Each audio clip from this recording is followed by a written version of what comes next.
tetap semangat di rumah saja. Mari belajar dengan gembira, gembira, gembira di rumah. Salam sehat anak-anak, jumpa lagi dengan Ibu Gloria Samosir. Pada kesempatan ini, Ibu mengucapkan Selamat Hari Anak Nasional yang jatuh tanggal 23 Juli 2020 buat anak-anak Ibu yang sedang belajar di rumah. Sedikit Ibu bercerita, sudah lebih dari 30 tahun Ibu mengajar, baru kali ini Ibu merasakan sama seperti yang kamu rasakan, bahwa Ibu harus beradaptasi dengan cara belajar jarak jauh dari rumah.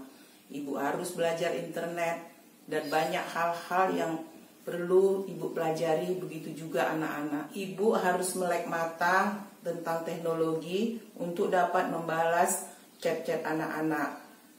Kali ini Ibu melihat masih banyak anak-anak yang salah dalam pengiriman tugasnya di pertemuan pertama. Jadi anak-anak Ibu, kamu juga harus semangat. Bagaimana cara mengirimnya? Kalau tidak tahu boleh berkonsultasi dengan Ibu. Harapan Ibu, anak-anak cepat beradaptasi dengan situasi ini.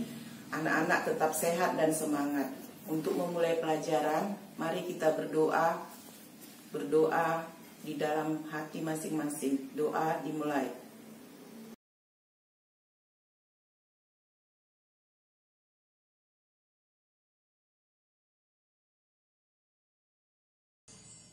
Masih ingat kan pelajaran minggu lalu? Ya, kita membahas tentang pengertian teks deskripsi. Teks deskripsi adalah teks yang mampu menggambarkan dengan jelas suatu objek sehingga pembaca seolah-olah merasa langsung apa yang diungkapkan teks tersebut. Masih dengan tujuan pembelajaran, indikator, dan kompetensi dasar yang sama. Dengan pertemuan sebelumnya, kita akan membahas lebih lanjut lagi mengenai teks deskripsi. Anak-anak, Ibu kemarin pergi membeli buah apel. Jangan lupa tetap lakukan protokol kesehatan ya anak-anak. Nah, Ibu akan membacakan sebuah teks deskripsi. Sekarang tutup mata dan kalian simak dengan baik-baik ya. Apel. Apel adalah buah yang sangat disukai banyak orang dan sangat terkenal di dunia. Ukuran buah apel beragam, namun bentuknya cenderung sama, yaitu bentuk buah bulat dengan ujung pangkal berlekuk. Warna kulit buahnya juga beragam.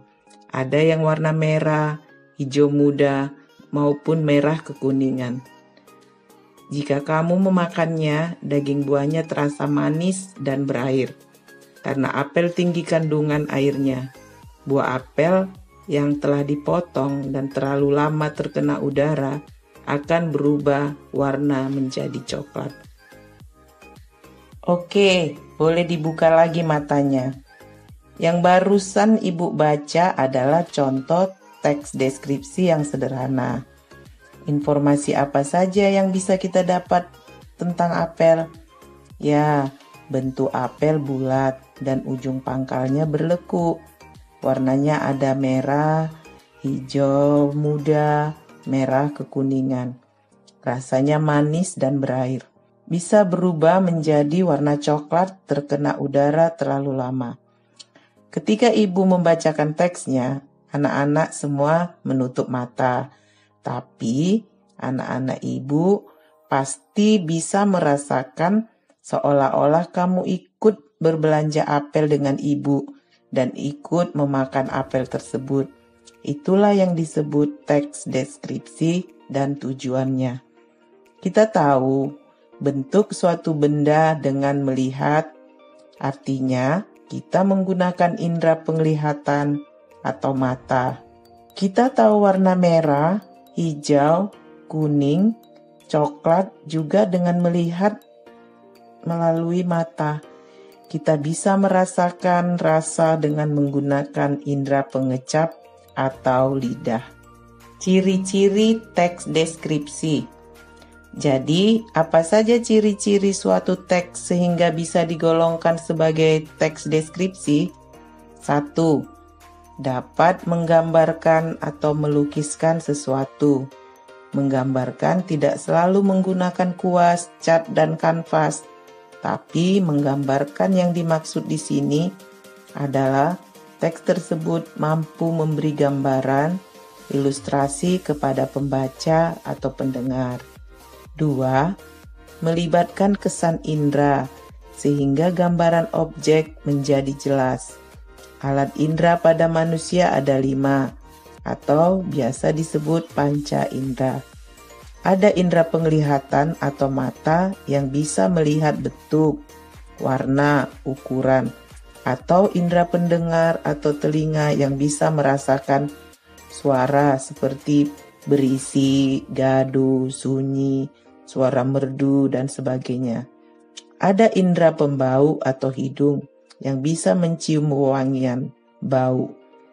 Ada indera pengecap atau lidah dan bisa merasakan asam, pahit, manis, asin.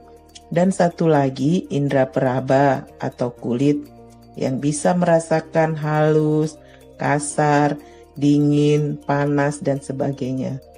Tes deskripsi membuat pembaca atau pendengar seolah melibatkan indera mereka.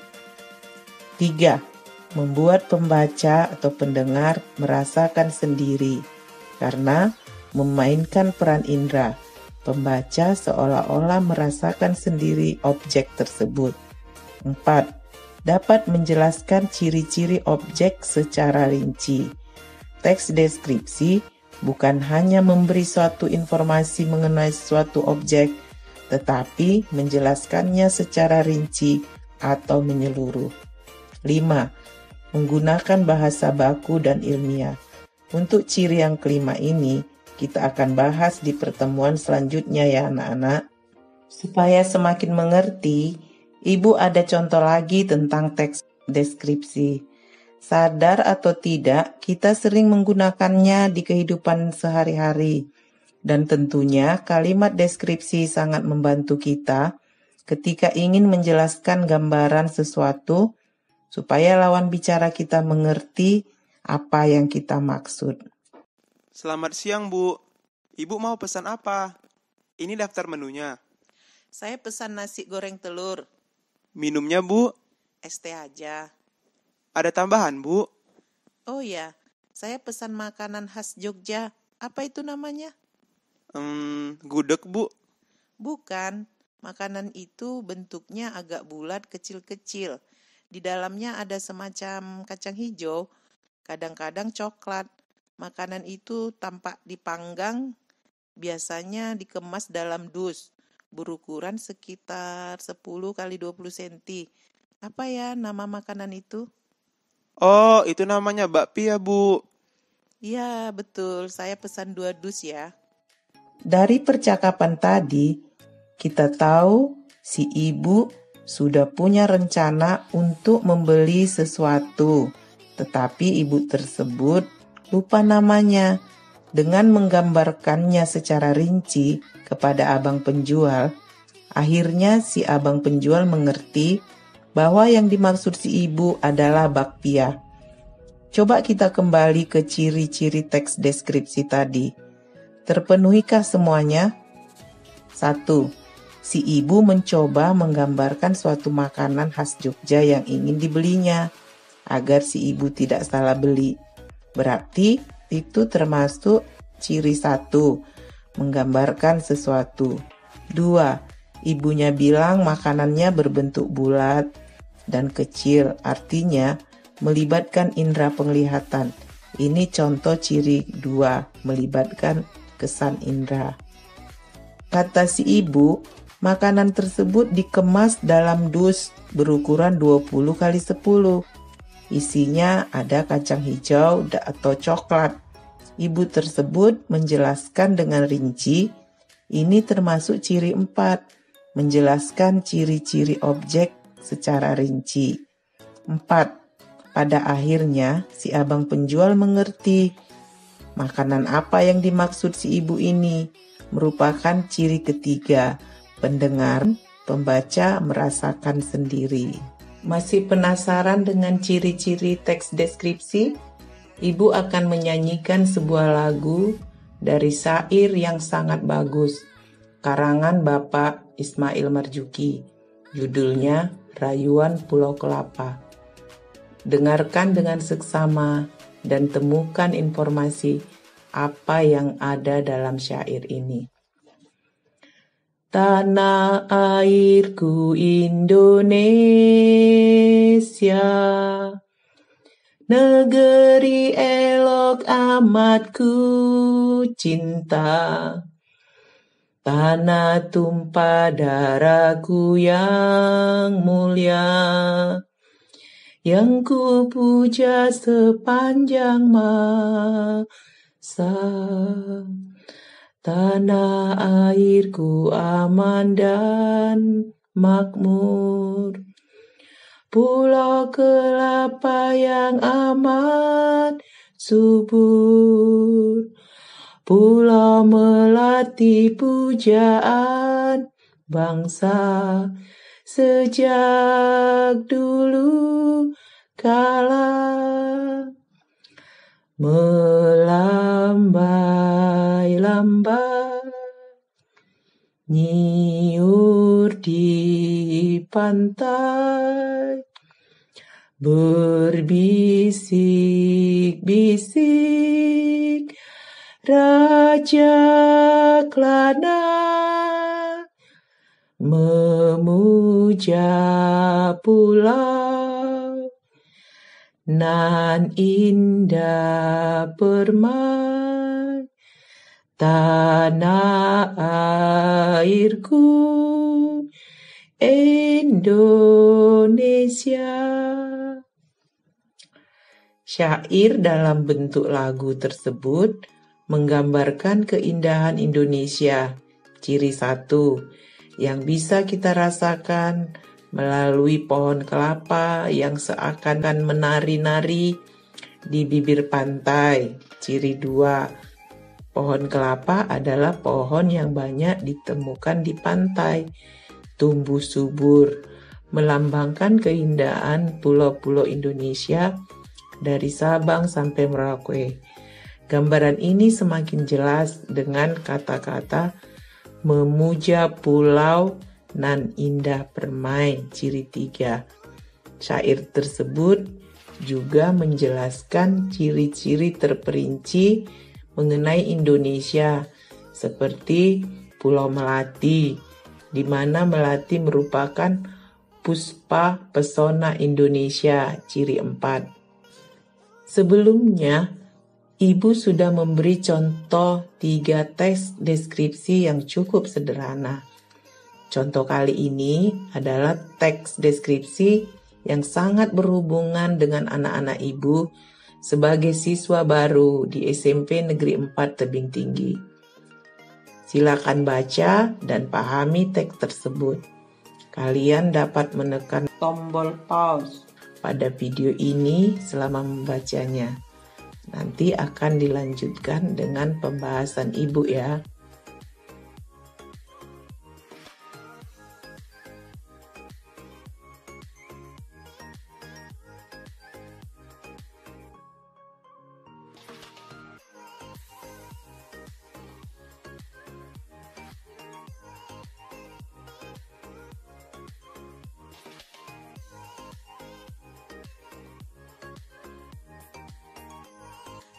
Sekarang mari kita lihat ciri-ciri teks deskripsi yang ada pada bacaan lingkungan sekolahku yang asri.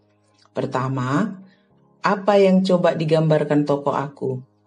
Tokoh aku mencoba menggambarkan bagaimana keadaan lingkungan sekolahnya yang asri. Kedua, apa saja contoh kesan indera yang dilibatkan dalam teks tersebut? 1. Pepohonan hijau yang rindang tampak kokoh. Mata. Pintu gerbang yang bertuliskan nama sekolah tampak kokoh. Mata atau panca indera mata. 3. taman sekolah hijau, subur, rindang, dan tertata rapi. Mata. Di atas taman menyemburkan aroma wangi dan indah dipandang. Hidung dan mata. 5. Selain lantainya yang selalu bersih dan mengkilat, mata. Tidak ada sebutir debu pun yang dibiarkan menempel. Kulit. Ketiga, apakah kamu seperti berada di lingkungan sekolah toko aku? Ketika kita membaca atau mendengar teks tersebut, kita seolah-olah ikut merasakan suasana rindangnya pepohonan di halaman sekolah. Kita seolah-olah ikut berjalan masuk mulai dari pagar sekolah, lapangan sampai ke ruangan kelas yang asri, rapi dan bersih. Keempat, apa saja hal rinci yang disebutkan teks tersebut? 1. Sekolah tersebut adalah salah satu yang terfavorit. 2. Sekolah tersebut ada di kota tebing tinggi. 3. Yang mendaftar ratusan dan yang diterima hanya sebagian. 4. Prestasi akademiknya segudang. 5. Pepohonan membatasi sekolah dengan jalan raya. 6. Di pintu gerbang ada tulisan nama sekolah. 7. Sekolah punya taman hijau dan berbunga. 8. Bangunan sekolahnya berwarna kuning. 9. Ada lapangan untuk upacara dan bendera merah putih yang berkibar. Ruang kelas banyak terdapat pajangan hasil karya siswa. 11. Piket kelas bekerja sama dalam menciptakan ruang kelas yang rapi, bersih, bebas debu dan sampah. Untuk ciri yang kelima, kita bahas di pertemuan selanjutnya ya anak-anak. Jadi, dari beberapa contoh dan latihan di atas, mari kita sama-sama ulangi lagi supaya semakin paham dan ingat apa saja yang menjadi ciri-ciri teks deskripsi. 1. Menggambarkan suatu objek. 2. Melibatkan kesan indera sehingga objek semakin jelas. 3. Membuat pembaca, pendengar seolah-olah ikut merasakan. 4. Menjelaskan ciri-ciri objek terperinci. 5. Menggunakan bahasa baku dan ilmiah. Anak-anak, sebagai tugas, identifikasilah informasi-informasi penting yang ada dalam teks pasar tradisional dalam bentuk poin. Sampai di sini dulu pembelajaran kita. Jangan lupa mengerjakan tugasnya. Salam sehat.